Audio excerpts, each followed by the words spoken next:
Saúde em Pauta e hoje estamos fazendo um programa diferente. Viemos até o consultório da doutora Gabriela Len, ela que é médica e psicanalista, para falar de um tema muito interessante e também preocupante, que é o relacionamento com adolescentes, não é mesmo, doutora Gabriela? Sim, sim. E atual, né? E atual, com certeza, e atual. Quantas pessoas a gente conhece, né, que fica, ai, meu filho se afastou de mim, ai, minha filha, o que eu faço? Né, não sei que postura eu tomar. É uma fase de transição, é uma fase complicada, eu acho que pro adulto também lidar e entender, né? Então, mas em primeiro lugar, gostaria de agradecer por você nos receber, ter essa disponibilidade. Obrigada. Aí para quem está assistindo. Eu quem agradeço, é uma honra estar aqui falando com você e com vocês, e de um tema que eu gosto tanto, que é saúde mental e adolescência. Quanto menos generalizações na vida, melhor. E os adolescentes, a gente quando foi adolescente, né? A gente sabe como é que é. Sim, a gente mesmo não se entendia, né? Imagina os pais entenderem a gente, né? O que é essa fase da adolescência, Gabriela? Pela medicina, a gente falando pela ciência, é a fase que vai ali por volta dos 10 anos até os 20. Mas por um viés mais psicanalítico e filosófico, a gente diz da puberdade, que é após o puber. E a puberdade é aquele que incomoda, quando você não sabe mexer no seu cabelo, né, o corpo muda. E para caracterizar principalmente a adolescência, é essa fase de construção e mudanças. Essa fase, eu não gosto, né, como nós começamos a falar aqui, eu não gosto do termo que todo adolescente dá trabalho. Ou às vezes os pais me procuram, tá na adolescência. Adolescente sendo adolescente, a gente fala, isso aí, né? Aborrecente. Isso. E aí, quando a gente faz isso, você tá generalizando e não olhando para aquele adolescente, que é o João, ou o Joaquim, ou a Laura, para cada um em si. E cada um tem uma adolescência. Eu costumo lembrar que a minha, eu lembro bem como é que era o cabelo, as espinhas, o corpo. É tudo muito novo. A gente estava conversando aqui um pouquinho antes, né, sobre uma psicanalista, ela chama Françoise Doutor, e ela era pediatra também. E ela usa uma analogia para falar da adolescência, que é a da lagosta. Porque quando é criança e os filhos são pequenos, os pais são heróis. Tudo que você precisa ali está com os pais e você confia no que eles estão falando. É mais ou menos como a lagosta quando perde a casca. E a adolescência seria essa lesma que fica sem proteção. Para criar a nova casca de adulto é através do meio social. Então tem que necessariamente perder a casca dos pais, questioná-los e se inventar. Por isso que eu acho que talvez uma palavra que possa definir a adolescência é mudança. Mudança e construção. E pode ser que essa fase passe ou não. Quantos adultos a gente conhece? Com 50 anos e são adolescentes ainda? Principalmente homens, mentira, gente. Mas nessa construção mesmo de dificuldade. Quando a gente passa por isso, você não sabe lidar com o cabelo, você não sabe lidar com o corpo. Aí estão todos sofrendo ao mesmo tempo. E é através desse meio social, que é duro, bem diferente do amor familiar, que você vai criar um adulto, vai inventar o adulto que você vai ser. Nossa, e como que esse adolescente fez nessa fase da pandemia? Ele não tinha um meio social, né? Essa é uma pergunta interessantíssima, Carol, porque o que eu percebi? Né? E temos trabalhos aí que trazem isso, temos dados, que a adolescência, né, os adolescentes foram os que mais sofreram. Porque nessa fase, o que precisa? Do social para poder se constituir como adulto, para criar, como disse inicialmente, essa proteção que você vai conseguir dialogar, ter argumentos para existir ao seu modo. Só que aí o que aconteceu na pandemia? Preso com os pais, justamente com quem você se afasta. Então muitas vezes os pais me perguntam, mas o meu filho de 16 anos está trancado no quarto. Que bom, é um sinal de que tudo está indo bem, porque se ele consegue se fechar no mundo dele, ter um contato com o social e questiona, né, A potência dos pais, que tudo sabe sobre ele, é sinal que tudo está indo bem. Fica legal talvez entender essa fase, nesse distanciamento para se enxergar os pais, enxergar as próprias questões e ver o que é possível fazer naquela existência ali na idade adulta. Porque se a gente for pensar, né, Gabriela, é um momento de... O adulto precisa disso, né? Refletir sobre suas questões. Eu acho que, como você está colocando, é o momento, né? Porque tem muita gente que foge dessas questões. Sim. Né? Vai, atropela, faz um monte de coisa, não olha para si, não olha para o outro e vai se enchendo aí de eventos, de coisas e não se olha, né? De autossabotagem, né? Que é uma palavra conhecida aí, no sentido, mas quem não se sabota? Sim. E quando, né, a gente traz isso para a adolescência, é muito legal, porque se eu não olho para as minhas questões, aí o que vai acontecer? Eu vou trazer ele pro meu filho, que está nessa fase na adolescência, e falar que o problema é ele. Se eu, né, um exemplo, eu queria fazer cinema, e aí eu não fiz cinema, fiz medicina. Aí viro para as minhas filhas e começo a colocar elas, quando pequenas, já em aula de cinema, em artes cênicas, mas peraí, o sonho é de quem? Então, é natural eu investir nos meus filhos, é natural vocês investirem nele, querer algo, né, orientar, mas orientar sem invadir. Porque isso de perto, quando a gente se mistura com o outro, eu não enxergo meu filho. Eu tô olhando para as minhas questões. Nossa, mas que desafio, né? Eu achei que o desafio maior era com criança, parece que é com adolescente, né? Nessa arte aí de educar complicado, né? É igual, porque é sempre uma aposta. Uma frase que eu gosto e que eu repito, né, para quem me conhece, é que a maternidade, falo tanto da paternidade também, mas é uma aposta de fazer amizade com o impossível. Andar de mãos dadas com o impossível, porque eu vou investir, eu vou fazer conforme eu consigo, achando melhor, mas esse balanço de investir sem invadir é muito legal. E como né? a gente faz nessa fase assim, ó, para eu respeitar, né, esse distanciamento, mas ao mesmo tempo criar ou manter esse vínculo que a gente criou lá quando criança, a gente, tô por perto, perde a figura do herói, como você colocou, perder, né? Mas como eu mantenho esse vínculo?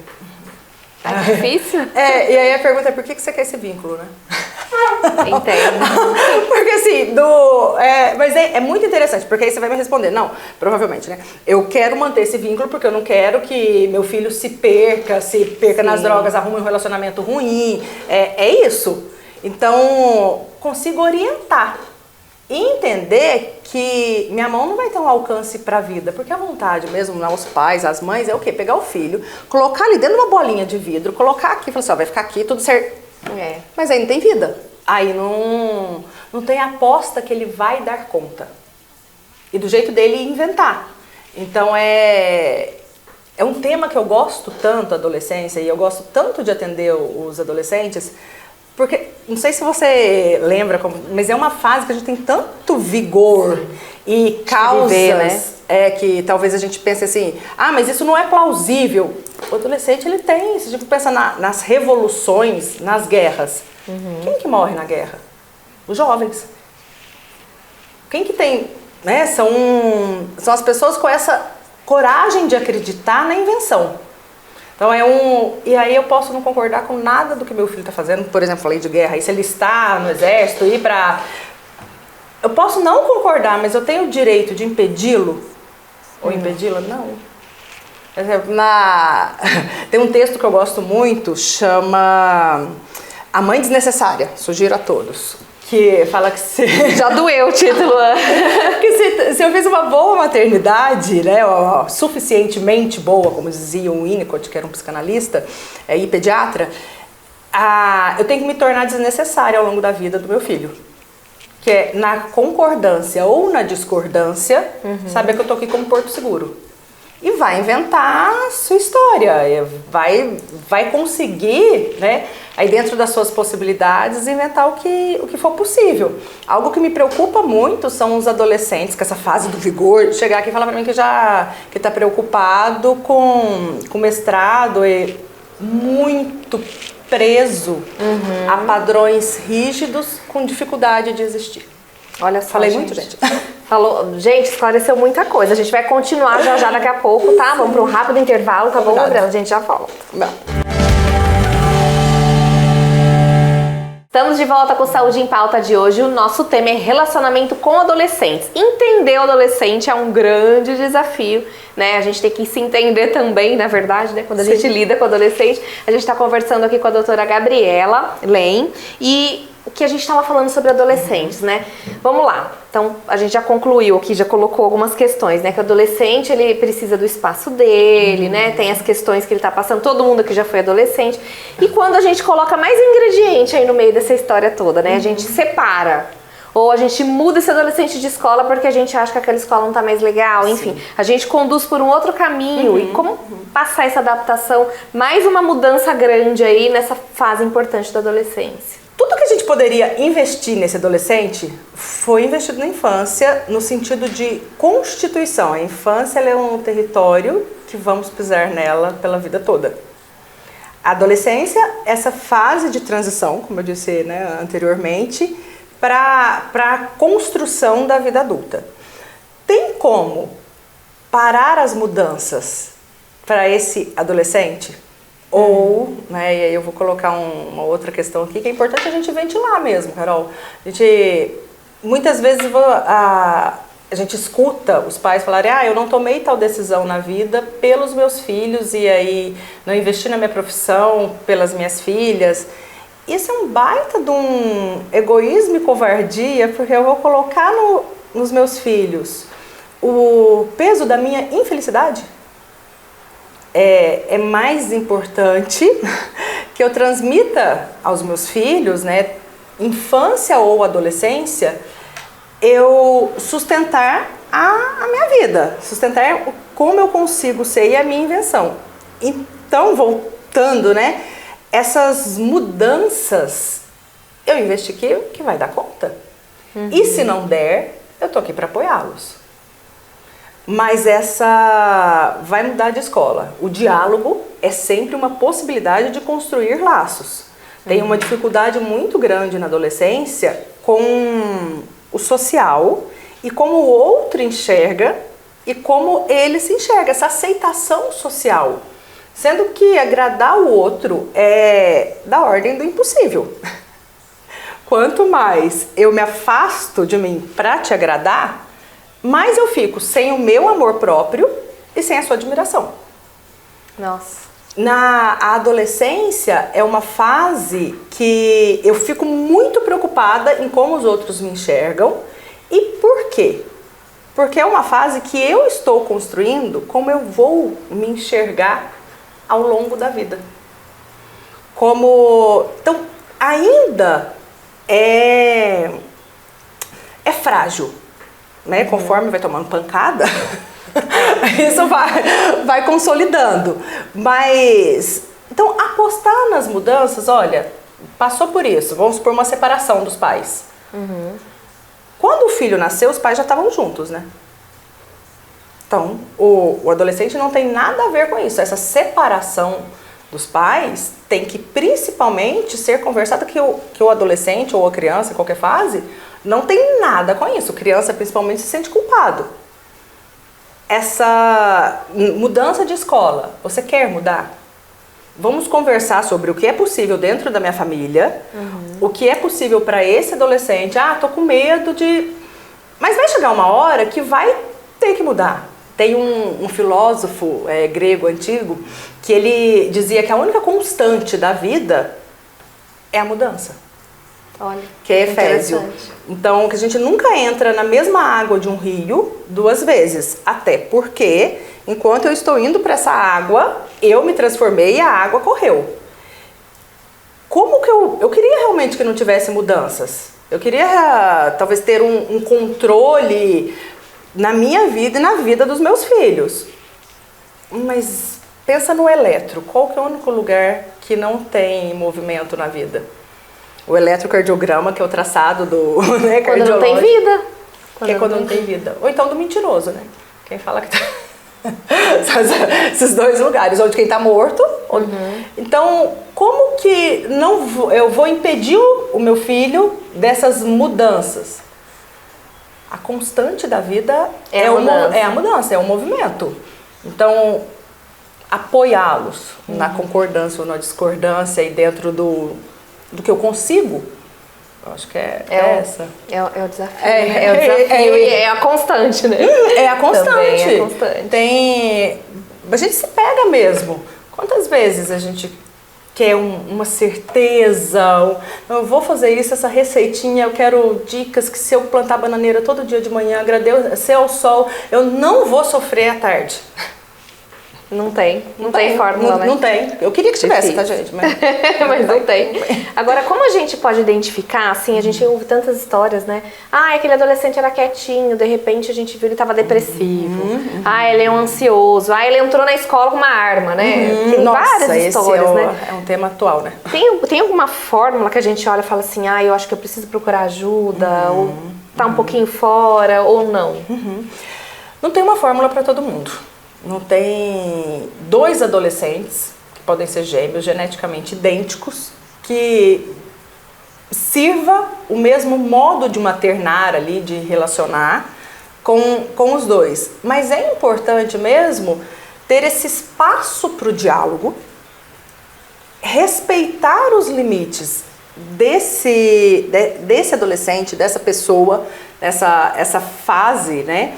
Mas conseguir olhar que aquilo que a gente está falando do distanciamento sem invadir e sem abandonar. Que a gente vai para um outro lugar que é... Eu não posso invadir, mas eu também não posso abandonar. E aí quando atual, na adolescência, a automutilação, que é o cutting, né? Que são as pessoas que se cortam, e isso é comum. Eu tenho 38 anos, não vou perguntar a sua idade aqui, mas na minha época de adolescência não existia. Eu não tinha um colega que se cortava. E agora essa é uma queixa comum, porque as patologias acompanham os tempos sociais, né? Acompanham as épocas. Vamos pensar em Freud, lá no início do século passado, eram as mulheres que tinham paralisias no corpo. Não se ouvia falar de fibromialgia, muito menos de automutilação. Então agora, esses adolescentes que se cortam são, né, cada um com os seus motivos, mas é uma angústia não nomeada. Ah, tá, é para chamar atenção. Poxa, mas eu preciso me cortar para chamar atenção? Então, o quanto desse sofrimento para não generalizar mesmo. Recentemente a gente tem um caso aí de um adolescente que entrou na escola, isso acontecia, né, nos Estados Unidos, é mais comum do que no Brasil, e mata, né, e vai lá e mata um tanto. Onde será que o diálogo falhou aí, né? Porque se a gente for olhar na essência o ser humano, quando alguém me fecha no trânsito, tem vontade de descer e matar a pessoa. Mas não posso fazer isso. Estabelece a civilização quando o primeiro ser humano xinga o segundo, ao invés de matar ou agredir.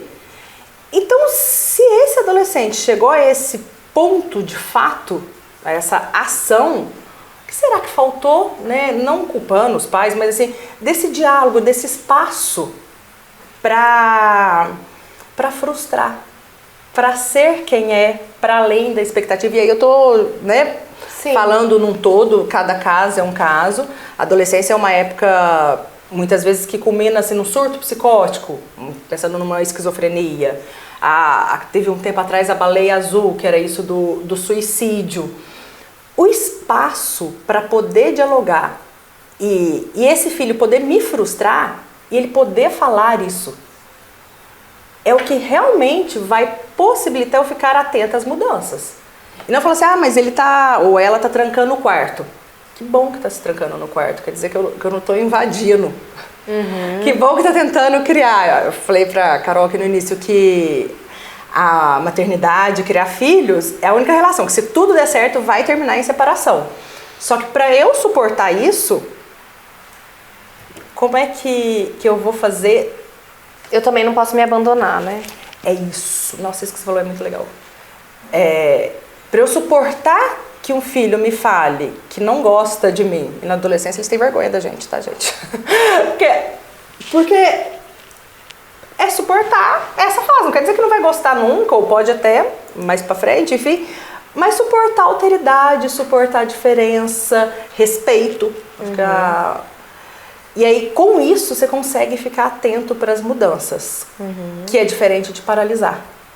Um adolescente que não está indo para a escola, não está tomando banho, que não está comendo, ou em excesso, algo, e principalmente quando eu acho que o diálogo é o que possibilita o pedir ajuda.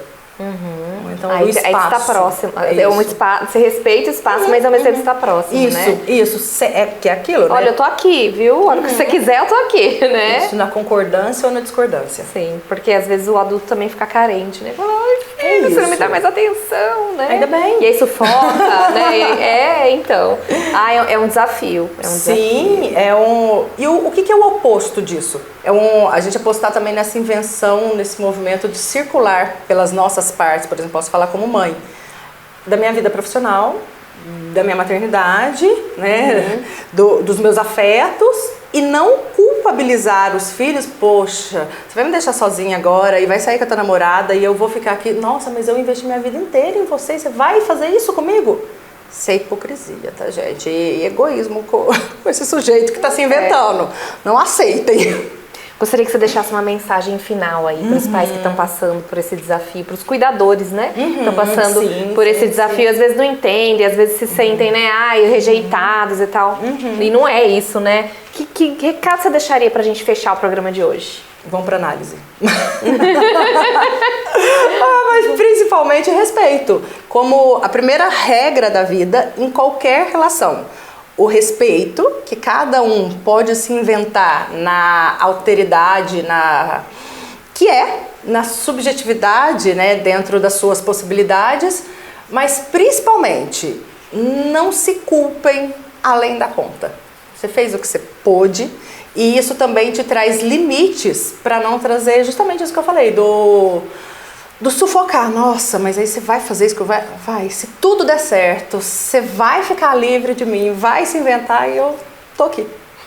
Tá joia. Obrigada, viu, Gabriela? Obrigada, doutora, por toda essa disponibilidade, essa energia, essas dicas especiais. Com certeza quem tá assistindo aí gostou bastante, como eu, né? Como a equipe que tá aqui presente. Então eu agradeço imensamente essa participação. Eu que agradeço, um beijão pra todos e vamos ver, né? Ventilando esses assuntos difíceis. Com certeza. E você também que acompanhou a gente aqui no Saúde em Pauta, obrigada pela sua companhia e até a próxima. Tchau. Tchau.